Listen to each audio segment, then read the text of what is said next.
All right, welcome in. Late Kick is live. It is Sunday night, December 13th, the year of our Lord, 2020. Live chat's jam-packed. We've got a jam-packed show tonight. Gus Malzahn is out at Auburn. Tom Herman has survived for the time being at Texas. Also, Florida just kind of imploded on itself like a dying star last night against LSU. And believe me, we've got a lot to say about that game from multiple angles. North Carolina committed essentially what would be described as legal assault against Miami for the better part of 4 hours yesterday afternoon. We got a lot of Week 15 takeaways in general, so I'm going to hit a number of games tonight. Got so many different angles, got so many different directions that we need to go, and we've got a best bet. Wasn't our best day yesterday? Yes, by and large, yesterday just kind of, we wish we could make it disappear. However, today is so jam-packed that we can kind of gloss over that, and it's been a really good season for us anyway, so we can gloss over that. I was thinking as I was driving in, what can you promise, really? You can't promise many things. On this show, I can promise, well, unless technical difficulties get in the way, that Director Colin and I are going to be here Sunday, Tuesday, Thursday night for you, 8 Eastern, 7 Central, where we can promise we're going to try and put together a good show. But, I was looking around Twitter yesterday, and a lot of you noticed what I noticed. There's no need to give any name by credibility on this show, but you noticed a lot of folks were highlighting some within our world, within our industry, that seem to just flat out hate what they get to do for a living, which is the way I look at it, getting to do it. And so here's what I realized we can promise you. We love college football, and we don't insult your intelligence in saying that either. Like, we genuinely love it. Kind of freaked out that we get paid a little bit of money to talk about what we'd be talking about for free anyway. If I wasn't sitting here and I wasn't working at 24/7, I'd probably eating barbecue somewhere down in Georgia, still talking about what I'm going to talk about tonight anyway. It's just now I get to have some fancy graphics and a nice little colorful monitor behind me and a microphone. But that's about it. That's the only difference. So we love it here. So if you're of the mentality, which most of you are as far as I can tell, that you kind of just love this sport and really are tired of getting slapped in the face, theoretically or figuratively, by people who you can tell cover it but hate it and really wish they were anywhere else, this is the place for you. And if that doesn't appeal to you, that doesn't appeal to you. Also, before we dive in, we're about to do a jam-packed show. So before we dive in, took about a week's break last week. Had a busy week, and to be honest with you, got a busy week coming up this week. However, I am opening slots back up. Anybody out there who is interested in the least bit in the sports media industry, you want to start a YouTube channel, podcast, whatever. Any road you want to go down, you just don't quite know how to put pen to paper, and maybe you got the dreams, but you can't necessarily land them. Well, we'll talk. So email me, joshpate706@gmail.com, or on Twitter @LateKickJosh. These are one-on-one Zoom sessions. They've been very, very beneficial for yours truly, as well as, well, hopefully, a lot of the folks that I've talked to. I've done several dozen of those at this point. They've been really, really fun. Not a fun start to the show tonight, though, but one that we've got to do. So I thought that we were going to be leading the show tonight with Florida LSU. That's what I thought. And then, about 2 o'clock, the news comes down. Auburn has fired Gus Malzahn after 8 seasons as head coach on the Plains. Final record here, 68-35 overall, 39-27 in SEC play. You heard, a lot of you noticed, because you DM'd me, you heard my tone change on this about last week, around this time last week. And the reason my tone changed is because up until that point I had told you I'll be very surprised. I think I may have even used the word shocked. I'll be shocked if they make a move on him. I wasn't messing with you. I was going to be shocked. And I'm not shocked today only because the tone change last week was due to some people pretty close to this situation saying, hey, this is not hypothetical. This is not down the road. Like, this is now. There is a real good chance that he's going to lose his job. I still was in the need to see it to believe it camp, but I kind of changed my tone. And some of you felt that if you watch every show, listen to every show, you pay attention. So a lot of you were asking me behind the scenes, you were DMing me, emailing me, hey, why do you sound so different all of a sudden? Do you know something? Well, I didn't know anything per se. I knew people who knew things per se, and they were changing their tone. So I did so accordingly. I think Gus Malzahn's pretty surprised too. Sometimes you think, oh, if I could only talk to the head coach whose job is on the line, I could have all the information. A lot of times they're just as in the dark as you are, and maybe I am. Obviously, they don't find out until the guillotine comes down. That was graphic, but necessary. And so I think Gus Malzahn thought that he was safe this year. Now, you're never fully safe at Auburn. Everyone knows that. He knows that all too well. And he's played those a couple of times into being parlayed into contract extension. So he knows how to play the game, and he's got the right folks representing him. I think he's kind of surprised at this. Shocked? Maybe not. Kind of surprised. But I'll tell you what I was told last week. Tweeted this out earlier. I'll reiterate it for those of you who aren't following me on there, at Late Kick Josh, by the way. I was told by the same folks who indicated that the wheels were in motion here, maybe irreversibly so, and as it turns out, that was right. I was told by those same folks, if they make a move, and that was a big if at the time, if they make a move, you can rest assured it means they think they already have the replacement locked up. Now, a couple of things could be true, okay? Because I don't know where this stands right now. A couple of things could be true. They could feel that way, and they could also get burned. Because unless you've got pen on paper, unless you've got them on the jet and they're flying down to Auburn, Alabama, well, nothing's really locked up. And a lot of times these kinds of situations are used for the big L word. It's very important. You don't get to enjoy it very often, but when you get leverage, you use it. And some folks even go as far as to exploit it for their own personal gain. How dare they? You're looking at one of them on the bottom of your screen right now, by the way. So I don't necessarily know that there's anything locked up. I can tell you there are some people who believe that there are things locked up. However, it would be very irresponsible of us to just throw around names here, because I don't believe that there is any name that's been locked up. So we're going to have some time to talk about that, and I'll do so in just a second, actually. But I want to ask you something, because let's talk about Malzahn for just a second.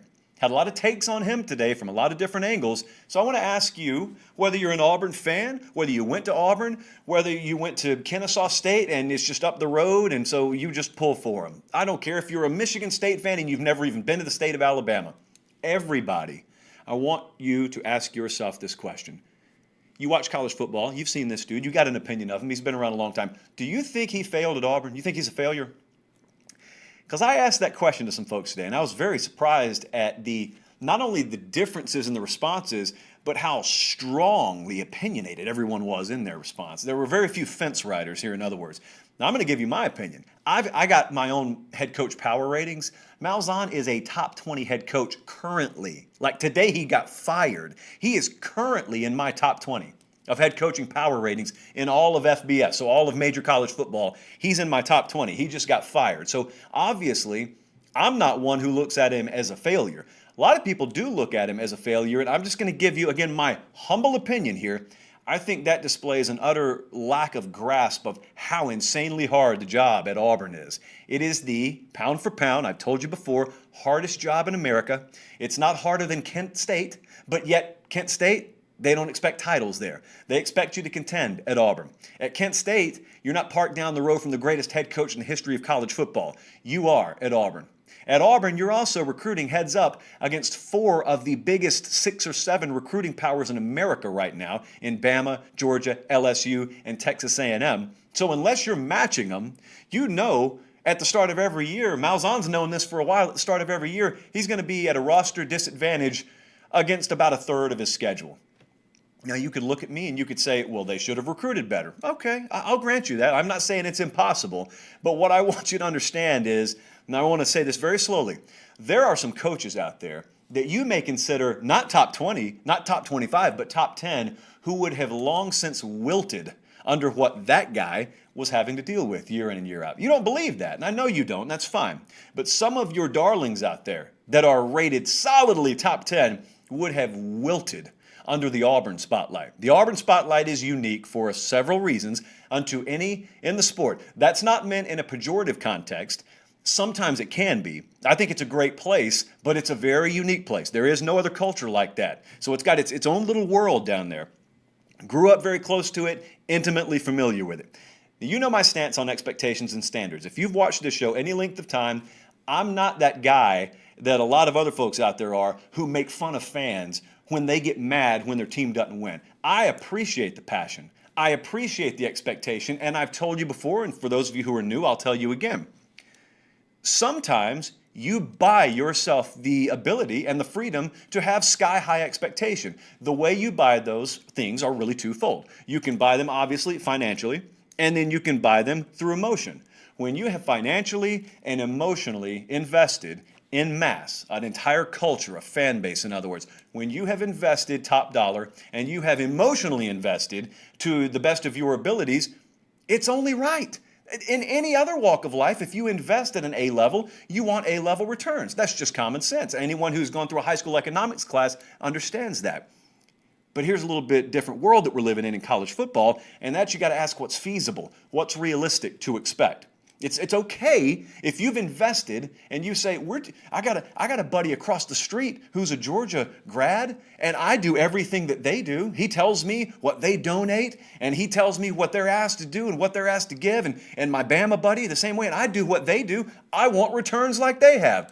Completely natural to feel that way. I'm not going to dump on you because you feel that way. What is feasible given the current reality? Because that's the question everyone in the Auburn world is asking themselves right now. There are a lot of opinions out there, and a lot of the opinions involve that man, Gus Malzahn, not living up to it.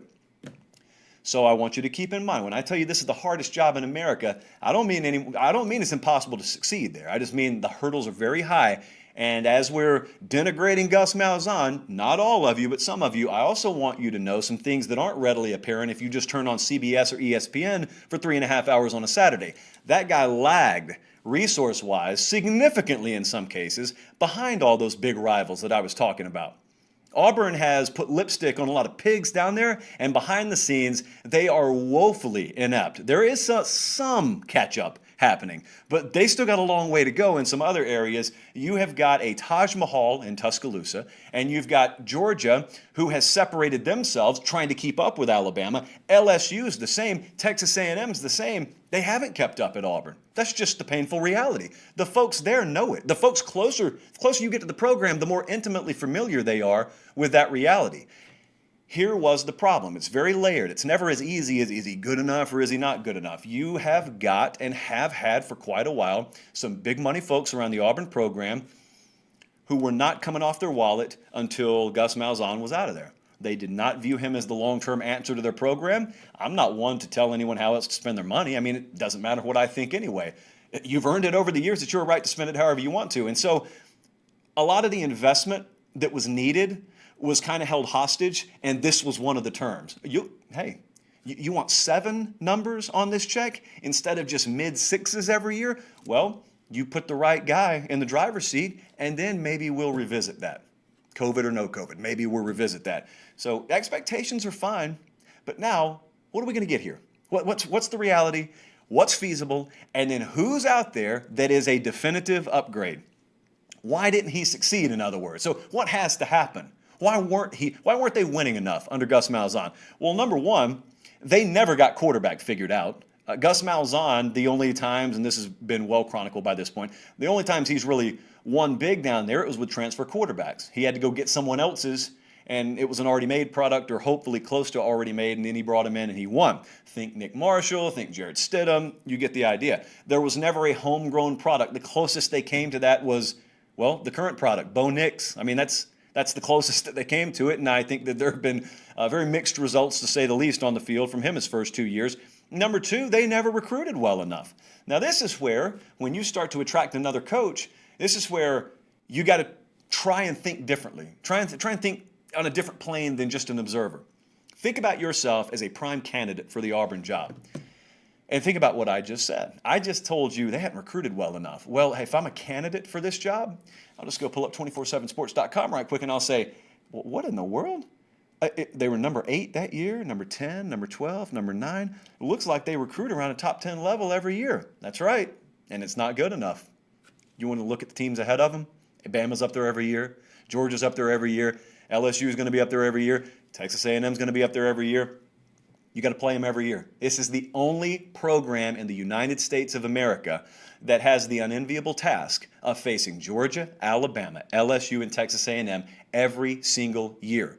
And so if you're not recruiting at a top 5 level perennially, and you're not just dominating the transfer market, or hopefully both of those things, chances are you're going to find yourself at a roster disadvantage 2, 3, or maybe 4 times per year. It's not sustainable to contend at a double-digit win level. That's where they want you floating. They want you capable of winning 10 minimum every single year. That's what they want you capable of. Malzahn couldn't do it. It doesn't really take a rocket scientist to figure out why he couldn't do it, but he couldn't do it. And here's the other thing that they got to do. Okay, they are playing the long game here, and I want to tell you what I mean by that. Immediately, you got to come into Auburn, you got to compete against Nick Saban. But more and more when people are making coaching changes in the SEC, now whether this is accurate or not, I don't know, because I can't know what Nick Saban's thinking. A lot of folks down here are positioning themselves for a post-Nick Saban SEC. I'm of the opinion that's a little ways off still. But a lot of folks down here are positioning themselves for that nonetheless. So the next Auburn hire, yeah, he's got to initially go up against Nick Saban. But the folks at Auburn, understandably so, are hoping that they're positioning themselves where we get the right guy in, we overturn the culture, we get everything in place, the wiring is fit the way we want it to, and then when Nick Saban's no longer at Alabama, unless they go full Ryan Day in finding his replacement, unless they go full Lincoln Riley in finding his replacement, then we'll be positioned to surge in the SEC West. That's the thinking right now. But remember, this roster needs a lot of work. By the very nature of what we just talked about was lacking under Malzahn. Certainly wasn't perfect. I don't agree with the move, but he had a lot of merit, also had a lot of problems there, so I understand the move, even if I don't necessarily put my stamp of approval on it. Roster needs work, and also this upcoming class is very poor. So there's no immediate help on the way. So I just want to whisper that patience, that word that no one likes to hear down there, especially if you think you're paying enough to where you buy yourself out of having to wait. Can't do it. You can't microwave the process that it takes to overturn a program and then compete with the best in the business, maybe in the history of the sport. There is no shortcut to that. Doesn't matter if you pay the next candidate $20 million. You don't buy your way out of having to play that longer game. Candidates? I've heard Mario Cristobal's name out there. I've seen Hugh Freeze's name out there. I just want to tell you, I don't know how large the contingent is, but I just want to tell you there's a name that's not totally off the radar, but it is kind of out in left field right now. Now, I don't know how realistic it is. There are some people around the Auburn program who have put a bullseye on James Franklin. James Franklin feels like a fit at Auburn to me. I have no clue how obtainable or not he is. I have no clue if he has a desire to leave Penn State. I don't know. All I can confidently confirm to you is there are some people with a little bit of sway, at least, around Auburn who would love to see that happen. We'll see where this goes, but like I told you, the sentiment there as of last week from people who would know is if they do make the move, and obviously they have since then, they're pretty confident that they've got their guy locked up. Who is the guy? Well, I guess that's what this week will be for us to talk about. Let's talk about some games yesterday, one in particular. Oh boy. LSU just outright stunned Florida in the swamp last night. 37-34 for those of you who couldn't see it due to fog. 23-point favorite. Some are arguing this is one of the biggest upsets in the history of the SEC. In conference play, considering what was on the line, I'm not so sure you're wrong. And I've got several things to say about this game. Most people expected a blowout. We didn't even predict this game last week, so I'm certainly not talking to you sarcastically because we saw this coming by any stretch of the imagination.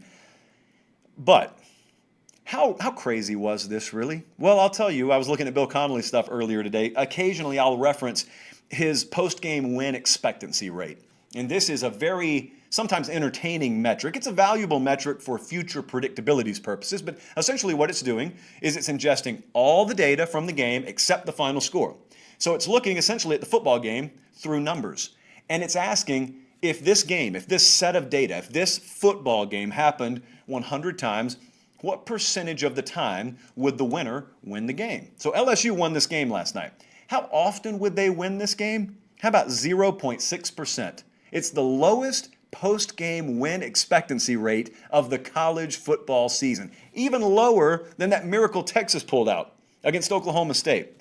Crazy, crazy stuff.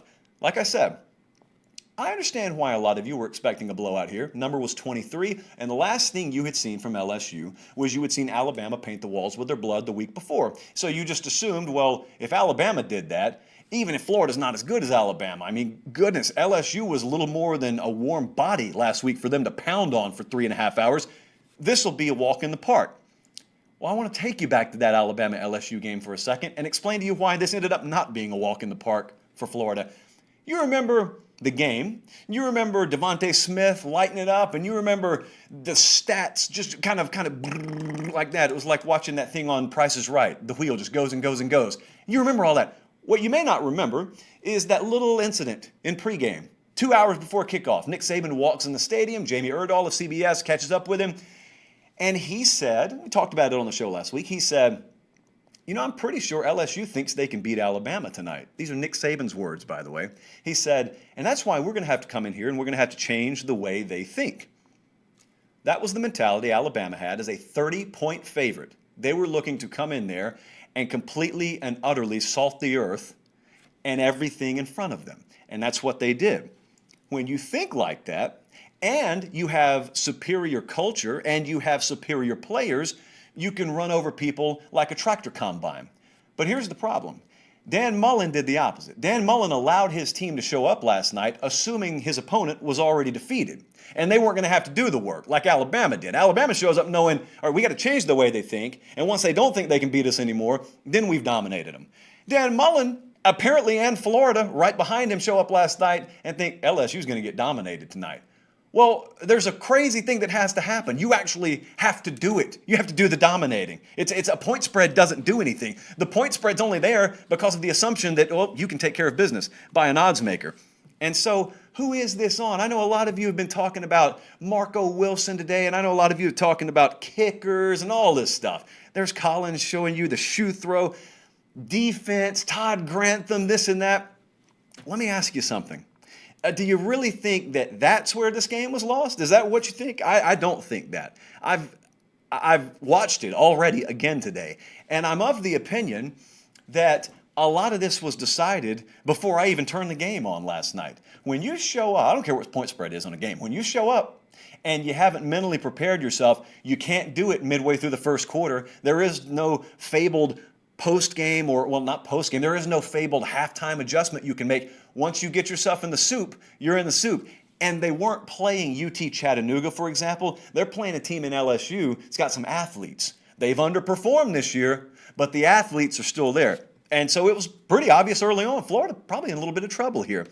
I'm going to get to Florida in just a second because I got a lot more to say about them. But I think I got to give a lot of credit to LSU because it's been a bad week down there. It's been a really bad week. There is still a lot to deal with at LSU.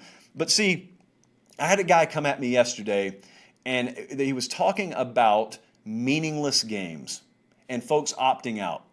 And he asked the question in a rhetorical manner, well, why wouldn't you opt out for these meaningless games? Well, some folks have opted out because they do view the remaining games on the schedule as meaningless. But I want to tell you something. There are enough folks out there who are of the mentality that as long as they're keeping score, then it means something because they're competitors.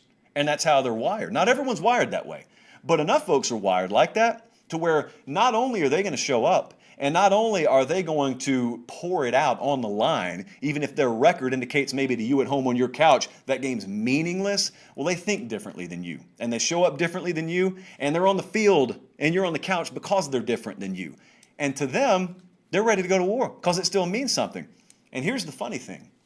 Once you remove some of the elements from the locker room that are of the opposite mentality, some of those folks who think it is meaningless, then you can have one of those old addition by subtraction formulas.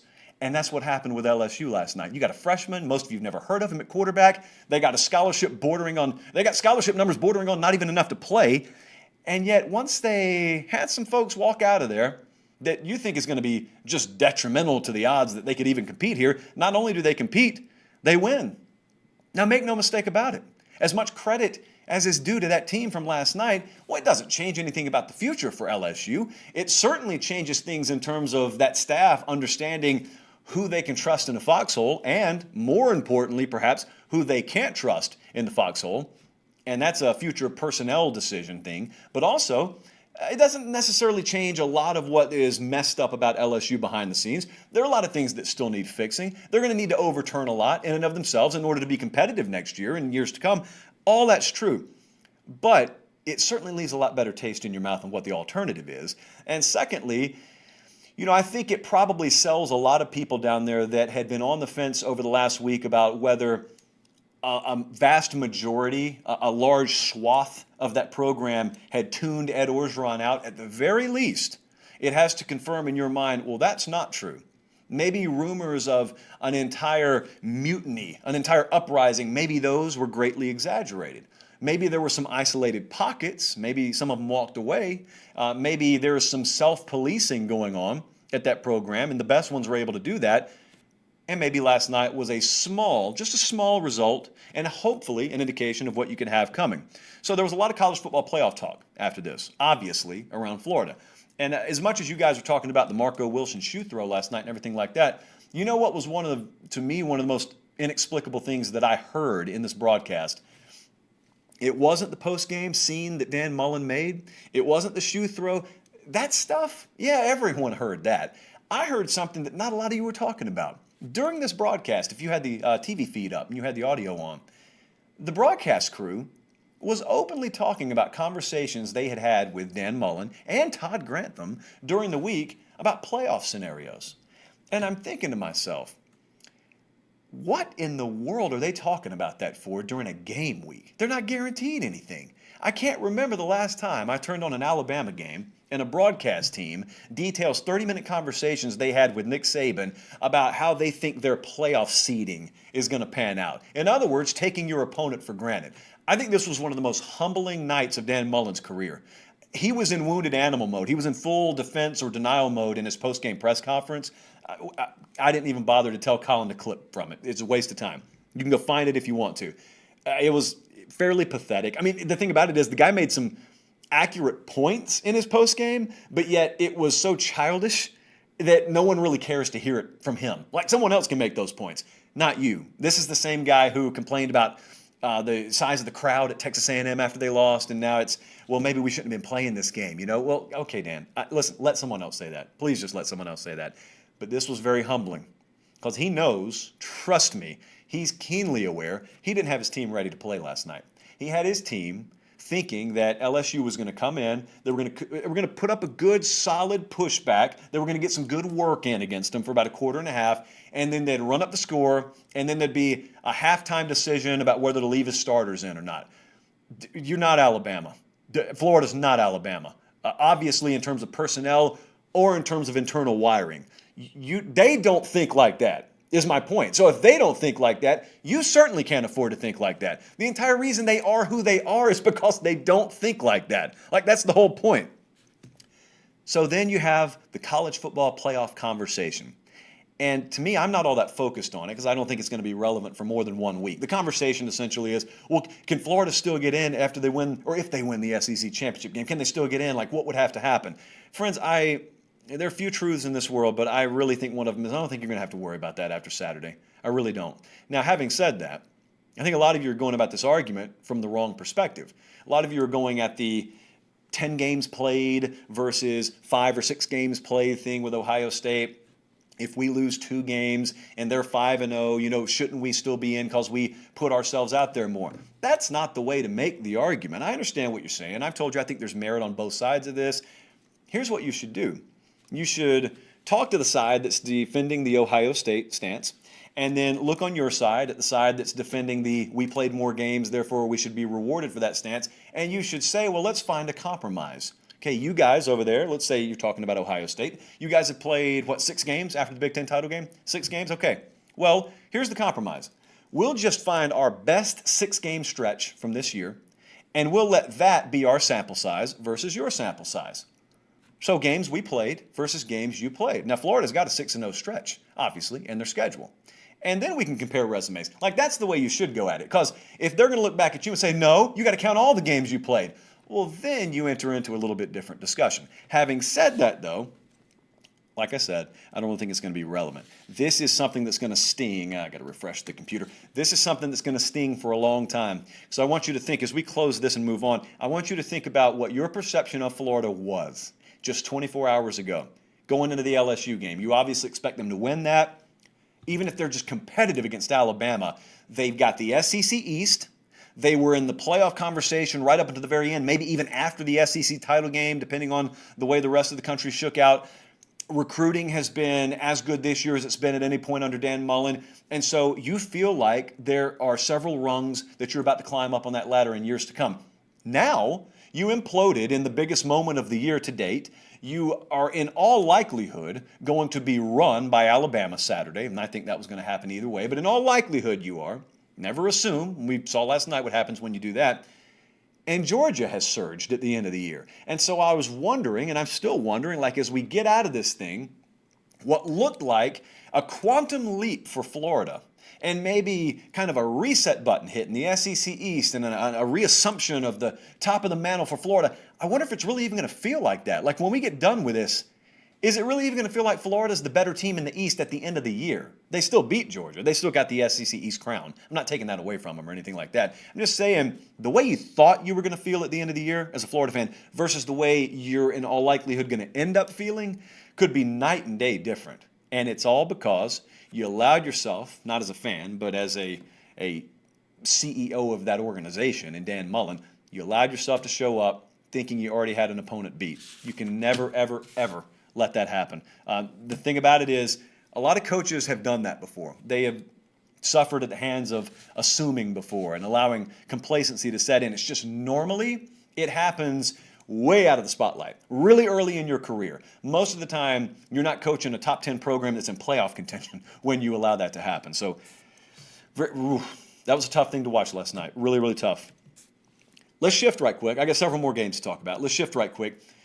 Something that we thought may happen, and we thought it may not happen. Well, it ended up not happening.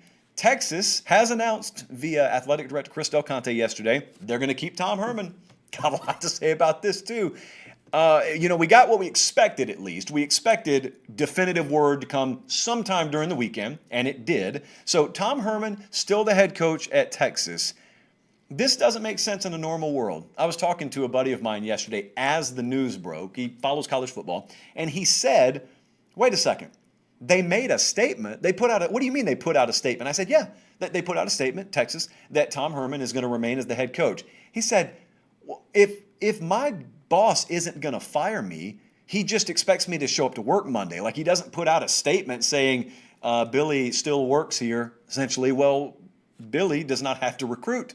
Tom Herman does. And so you have to send the message because the message was already out there that they were courting other potential candidates, i.e. Urban Meyer.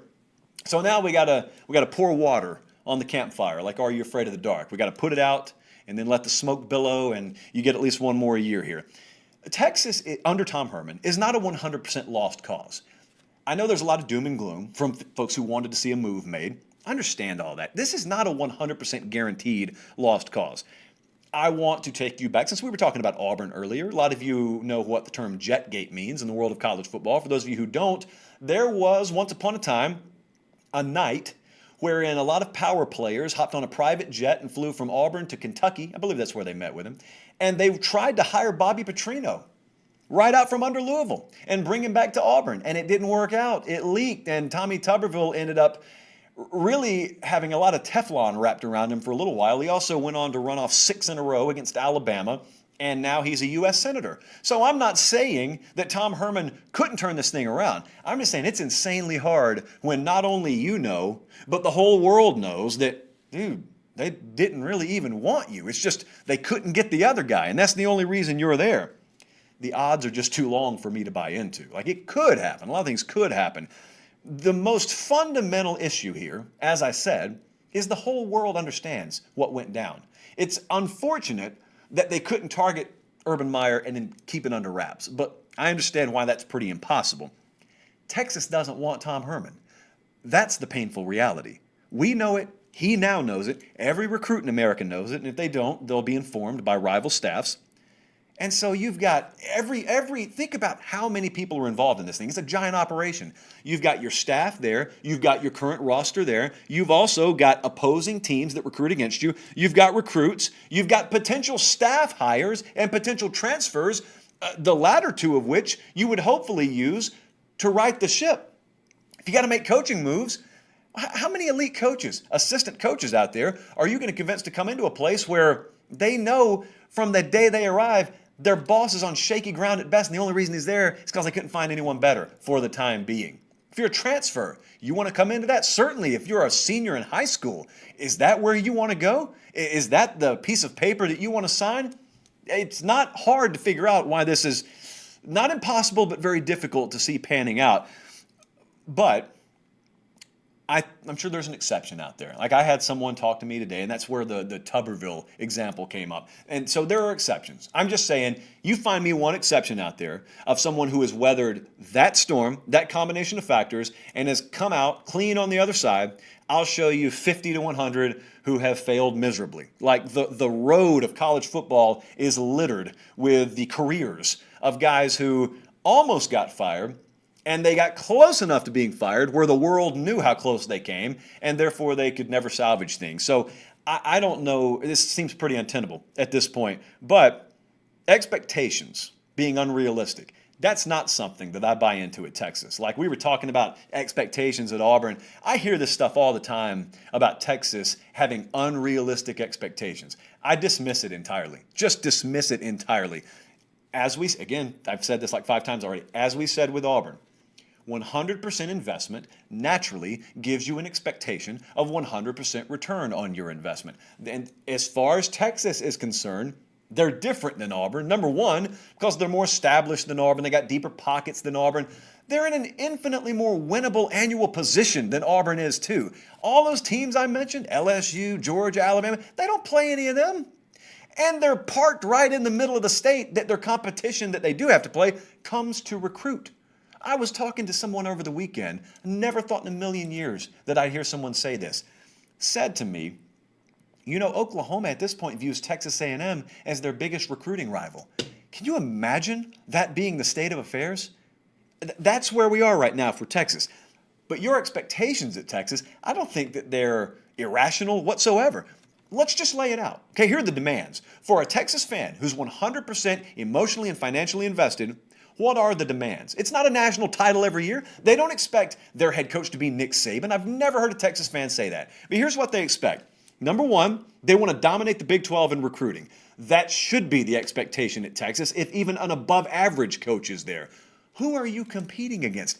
Who could you explain away as being able to come into your state, which they're going to have to do to dominate you, and taking talent out of your state? Because no one in the state of Texas is going to dominate Texas in recruiting. It's not going to be TCU or Baylor. So it's going to be Oklahoma who comes in your state and takes your talent. Like that can't be tolerated. And it's not irrational to expect to recruit the state of Texas better than Oklahoma does. That's not irrational at all. Second thing is they want to contend for the Big 12 every year. That's not irrational.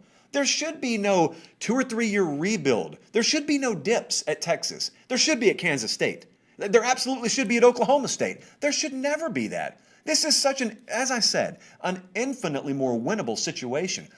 This should be, for the head coach at Texas, what Dabo has turned the ACC into at Clemson.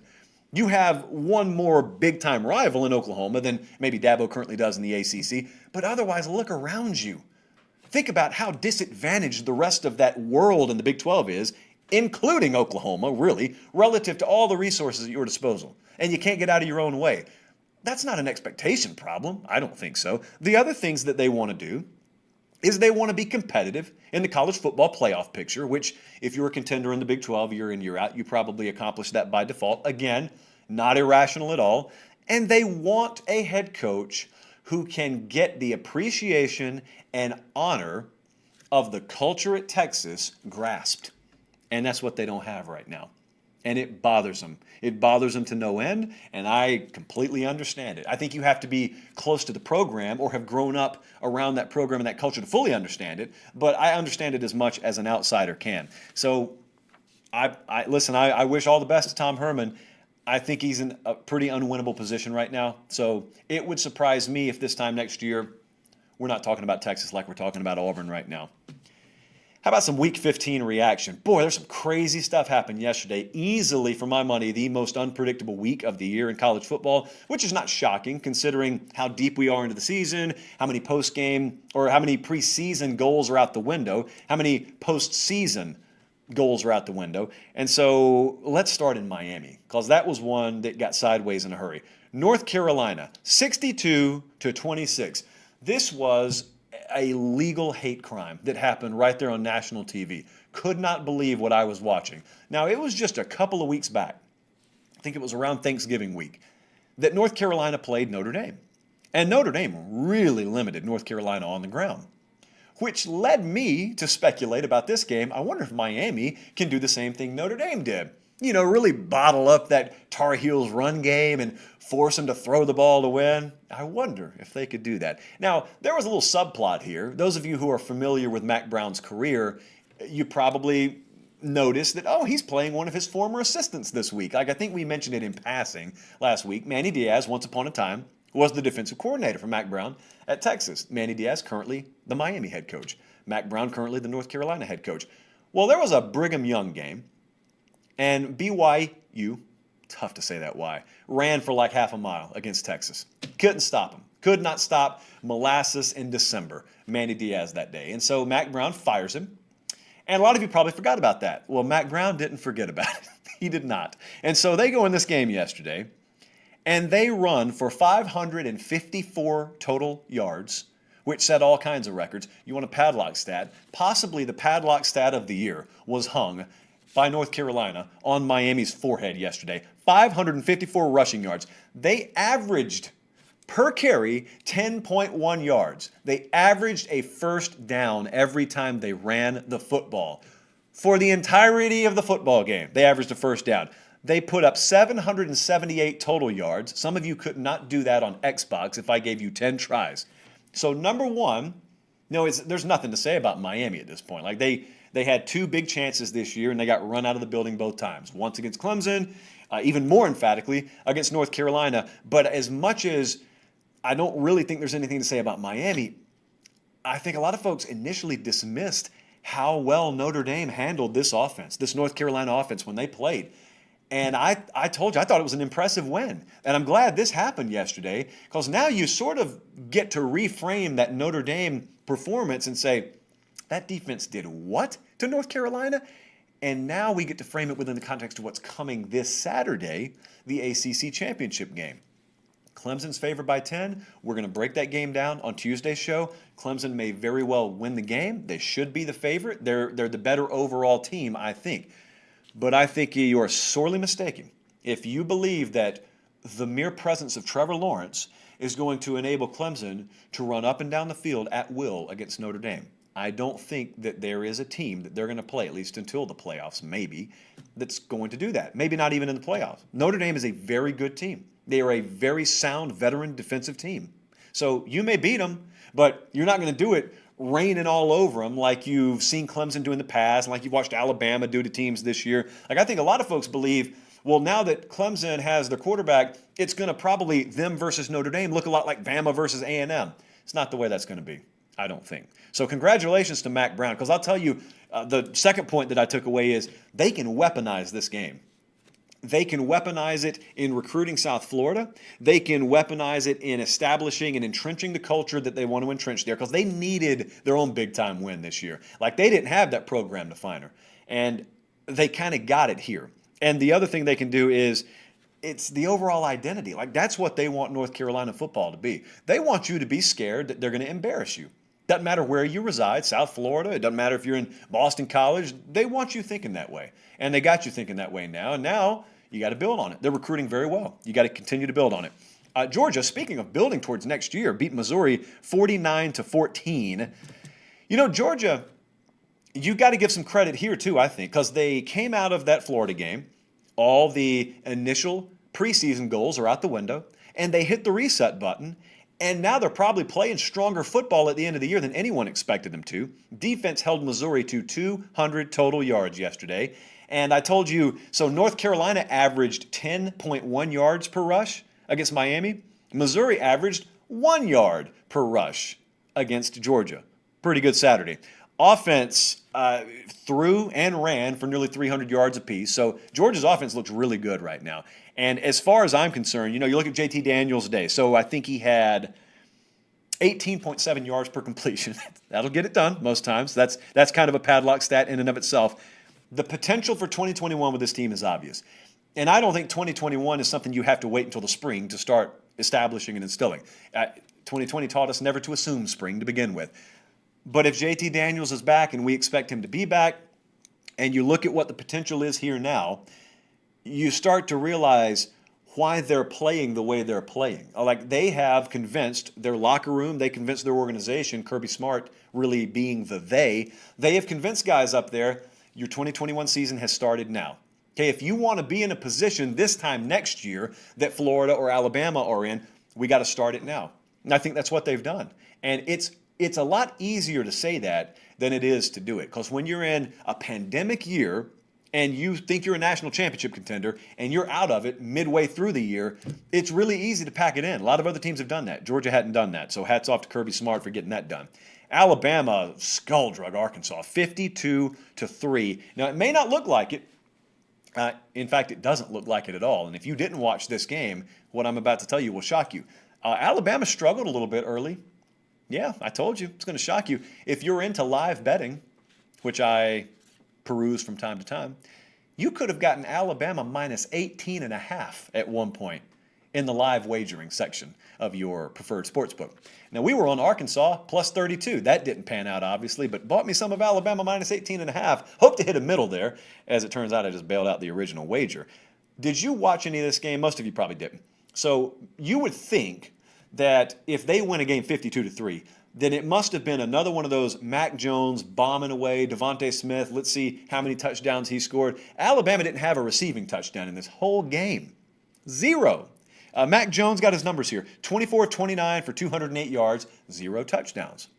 Devontae Smith, 3 catches for 22 yards, 0 touchdowns. No receiving touchdowns. Tell you what they did have. They had 6 on the ground, and they had Devontae Smith returning a punt for a touchdown. And that's how they did it. And it was what it was. I mean, it's this kind of like a machine that shows up every week, and it's programmed. Doesn't even appear to be made of humans, but just parts at this point. And whereas they show up and they methodically dissect an opponent, you had the alternative on display in Gainesville, and that's why you continue to get the results from Alabama, and it's why a lot of other programs can't seem to duplicate it week over week. It's just a different wiring. Having said that, something we don't talk about a whole lot on the show, Heisman odds shifted faster than an election after this game and then the subsequent Florida game last night. Right now, I'm looking at several sports books right before we went on the air. The pretty widely held consensus is that Mac Jones is now the favorite to win the Heisman Trophy, sitting at around minus 200 or 2-1. You know who's number 2? Devontae Smith. Alabama currently has the number 1 and number 2 odds-on favorites to win the Heisman Trophy. Now, we have openly stumped and will continue to stump for Devontae Smith on this show. We believe he's the best player in college football, and he should win this trophy.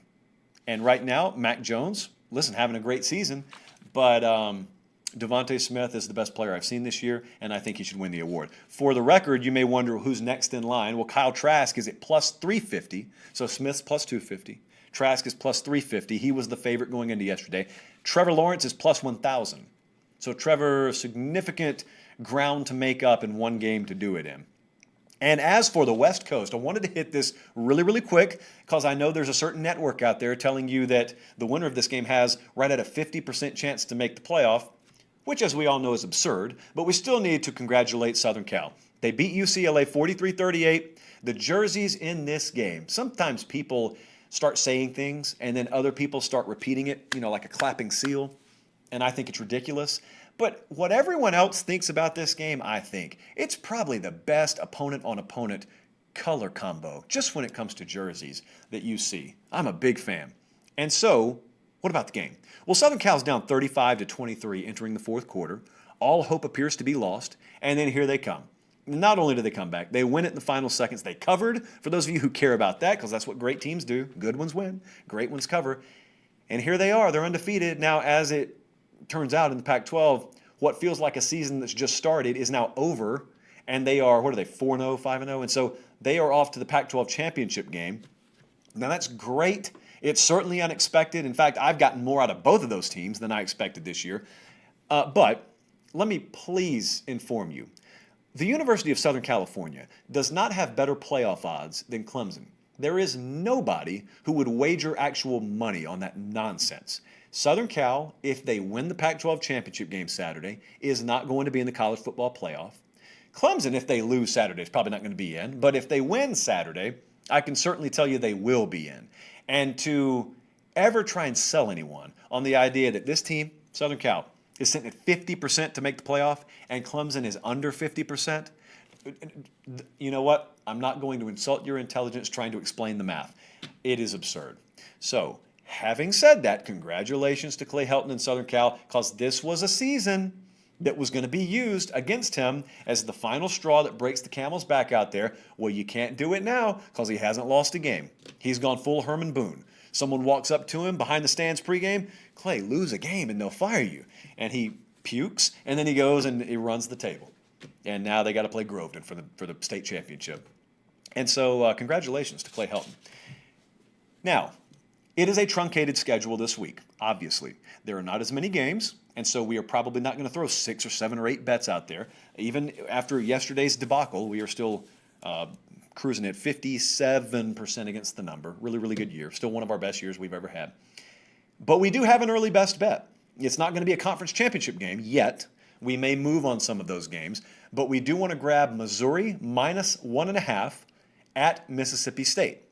Like that number. We got Missouri winning by 6.5, 6.75 points, which would be a record if they did. That's never happened before. But our model likes Missouri by close to a touchdown. So we will take the Tigers on the road to end the season at minus 1.5. Now, Colin has 4 other blank spaces there on the Ramen Noodle Express. I don't know that we're going to fill all of them, but we are going to have more plays than that. That's just our early best bet. And I also want to remind you again, listen, there is a lot that's going to happen this week, inevitably. There's a whole lot that's going to happen. Make sure, now more than ever, you're following me on Twitter, at LateKickJosh. So be sure to do that. I don't know if you guys have realized it because it's conference championship weekend, coming up at least. Early signing day is Wednesday. I'm looking at equipment right over here off the camera. We are going to be, for several hours, live on all kinds of platforms Wednesday. Barton will be in here. Wilt Fong will be in here. I haven't seen those guys since March in person, by the way, just Zoom. So I can't confirm what they even look like at this point from the chest down, which, you know, the more I think about it, it's probably not all that important. But anyway, we're going to have a lot of coverage Wednesday. So be looking for that. We're still doing our normal schedule this week. We'll still have shows this week. And so on the back end of the show, let me remind you one more time, because I got a lot of emails this week, and I wasn't taking spots this week. But this upcoming week and the next week, the next 2 weeks, I am booking spots right now. Zoom sessions, one-on-one, 1 hour apiece, for those of you who are interested in getting into this line of work or anything congruent to this line of work in sports media, and you don't necessarily know how to pull it off, you want advice, you want feedback, whatever the case may be. JoshPate706@gmail.com or DM me on Twitter at LateKickJosh. Busiest week of the year coming up. Happy to have you here. We had the best week of traffic that we've had since we started this show on the YouTube channel last week. If you haven't already, subscribe to the 24/7 Sports YouTube channel and subscribe to the Late Kick podcast, because those sometimes are different things in terms of content. And with that in mind, let's dive into this week. It is Conference Championship Week. For Director Colin, for Producer Jordan on the podcast side of things, I'm Josh Pate. Thanks so much for joining us on a very busy Sunday night. Have a great start to your week, and God bless.